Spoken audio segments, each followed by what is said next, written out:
ناظرین، آپ دیکھ رہے ہیں ARG نیوز اور میں ہوں آپ کا ہوسٹ خاور گلزار پروگرام آمنا سامنا کے ساتھ۔ آج ہمارے ساتھ ڈیرہ غازی خان پریس کلب کے صدر بخت کھوسہ صاحب موجود ہیں، ان سے پوچھتے ہیں۔ جی بخت کھوسہ صاحب، آپ نے پریس کلب کا صدر انتخاب جیتتے ہی DPO کا داخلہ ہی بند کر دیا، اس کی کیا وجہ بنی؟ DPO ڈیرہ غازی خان کا داخلہ بند کرنے کا وجہ یہ ہے کہ انہوں نے صحافیوں کی دل آزاری کی ہے۔ جو الیکشن میں منتخب ہوئے تھے 15 ستمبر کو، ان کی بجائے جو گھر بیٹھ کے انہوں نے ہار پہنائے تھے، جو ان کو انہوں نے ہار پہنانے کے ساتھ ساتھ ایک چینل میں انٹرویو دیا کہ یہ الیکشن میں جیت کر کے آ گئے ہیں، بلکہ ان کا الیکشن ہوا بھی نہیں ہے، جس کی وجہ سے ہمارے صحافیوں کی دل آزاری ہوئی۔ اور ان کی درخواست جو ہمارے انجمن صحافیین کے صدر غلام مصطفیٰ اشعری سے ہیں، ان کی درخواست پر میں نے رپورٹ طلب کیا اور جنرل سیکرٹری شیر افغان بزدار نے اس کی تائید کی، اور جس پر میں نے نوٹیفیکیشن جاری کر دیا جب تک یہ معذرت نہیں کریں گے اس وقت تک DPO ڈیرہ غازی خان اختر فاروق کی جو ہے وہ پریس کلب میں پابندی برقرار رہے گی۔ جی کھوسہ صاحب بتائیے گا، آپ کا تو جمہوری عمل تھا الیکشن کا، تو اس میں دوسرے گروپ سے مشاورت کی گئی تھی؟ یہ پروسیس جو 1 سال مکمل ہونے کے بعد 27 اپریل 2020 کو ہم نے شروع کر دیا ہے، کیونکہ جب ہم نے پروسیس شروع کیا تو تمام جو ہمارے صحافی ہیں، گروپز ہیں، ان کے نمائندوں نے دستخط کر کے ایک سکروٹنی کمیٹی بنایا تھا۔ اس سکروٹنی کمیٹی نے 9 جون تک کام جاری رکھا، پھر کورونا کی وجہ سے اس جو ہے ہمارے شیڈول کو ہم نے عارضی طور پر روک دیا تھا 2 ماہ کے لیے، اگست تک، اور روکنے کے بعد باقی ماندہ شیڈول ہم نے روک دیا تھا، اور 4 ستمبر کو دوبارہ اس کو کنٹینیو کر دیا۔ اور اس حوالے سے کیونکہ ہمارے جو دوست ہیں جو الیکشن میں حصہ انہوں نے نہیں لیا، بیکاٹ کیا، وہ وجہ یہ ہے کہ اس سے وہ ہر سال اس طرح سے کرتے ہیں، جب ان کی جیت کی پوزیشن نہ ہو تو پھر وہ الیکشن سے بھاگ جاتے ہیں۔ میں آپ کو یہ بھی بتاؤں کہ دوران الیکشن تو مجھے مسلسل دونوں فریق مجھے مسلسل رابطے میں تھے کہ آپ ہمارے ساتھ آ کر ہمارے گروپ کا حصہ بن کے الیکشن لڑیں، پھر ہم الیکشن میں آئیں گے۔ یہ لازمی نہیں ہے کہ میں ان کے کہنے پر اور ان کے گروپ میں شامل ہو جاؤں۔ جب میں نے دوستوں سے وعدہ کیا اور میں نے ایک گروپ بنا لیا اور میں اپنے گروپ کے ساتھ کھڑا تھا، اور ان کی ناکامی انہوں نے اپنا دیکھ کر پھر یہ الیکشن سے بھاگ گئے، اور ایک ہی دن جس دن میرا الیکشن جاری تھا اور باقاعدہ ووٹ کاسٹ ہو رہے تھے، اسی وقت انہوں نے گھر بیٹھے پھول اور پھیرے ہار منگوا کر پہننا شروع کر دیا۔ یہ خود ساختہ اور سلیکٹڈ لوگ ہیں، اور ان کو الیکشن کے بارے میں اور صحافت کے بارے میں ان کو میں یہ سمجھتا تو پتہ تک بھی نہیں ہے۔ کبھی انہوں نے صحافت کیا ہے جو صحافت ہے، کبھی انہوں نے افسران کے خلاف لکھا ہے، وہ لکھتے بھی نہیں ہیں، وہ صرف اپنے دھندے کو تحفظ دینے پہ لگے ہوئے ہیں۔ افسران کے ساتھ جا کر تصویریں بنا لیا اور خوش ہو گئے۔ یہ تو وہی ہیں، یہ صحافیوں کے نام پر دھبے ہیں۔ اچھا کھوسہ صاحب، میں آپ سے یہ پوچھتا ہوں کہ کیا DPO کا یہی قصور تھا کہ وہ دوسرے گروپ سے ملے ہیں؟ DPO اختر فاروق نے انتہائی غلط اقدام اٹھایا تھا جب گھر بیٹھے جنہوں نے ہار پہنے تھے، انہوں نے کیا کیا ہے، ان جو غیر آئینی غیر اخلاقی جو تنظیم بنا کر وہ DPO صاحب کے پاس چلے گی، جب گئے ہیں انہوں نے ہار اور گلدستے خود ساتھ لے کے گئے ہیں گاڑی میں، تاریخ میں پہلی دفعہ۔ پھر انہوں نے پہنانے کے ساتھ ساتھ ان کو دیکھ کر وہاں پر انہوں نے DPO صاحب نے ایک انٹرویو دیا تھا کہ یہ الیکشن میں کامیاب ہو کر آئے ہیں۔ دیکھو یہ الیکشن کبھی ہوا بھی نہیں ان کا، یہ ثابت کرتے ہیں جن کا الیکشن ہوا تو پھر تو ٹھیک ہے۔ یہ غلط اگر کسی صحافی کو پروموٹ کریں گے، اس طرح کی حرکت کریں گے کوئی افسر کو، تو پھر پریس کلب برداشت نہیں کرے گی، کیونکہ ہمارے صحافی دوست ہیں جو وہ انتہائی جذباتی تھے، اس حوالے سے وہ DPO کے آفس کو گھیراؤ کرنا بھی چاہتے تھے اور ریلی بھی نکالنا چاہتے تھے اور دھرنا بھی DPO آفس کے سامنے دینا چاہتے تھے۔ پھر یہی فیصلہ ہوا کہ نہیں، ہم ایک نوٹیفیکیشن جاری کریں گے اور اس پہ DPO ڈیرہ غازی خان اختر فاروق کو جب تک غلطی تسلیم نہیں کریں گے، اس کی معذرت نہیں کریں گے، اس وقت تک اس کی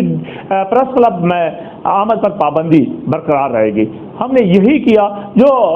ہمارے ایک ذمہ داری بھی تھی، رائٹ بھی تھی، کیونکہ میں نہیں چاہتا کہ صحافیوں کا کسی کے ساتھ جھگڑا ہو یا صحافیوں کی دل آزاری۔ جب میں 1 سال کے لیے منتخب ہوا ہوں، میں کبھی صحافیوں کو مایوس نہیں کروں گا، اور میں صحافیوں کا ساتھ دوں گا اور صحافیوں کی عزت نفس کا خیال رکھوں گا۔ ہر جائز کام میں وہ شخص ہوں گا سب سے پہلے اور آگے ہوں گا۔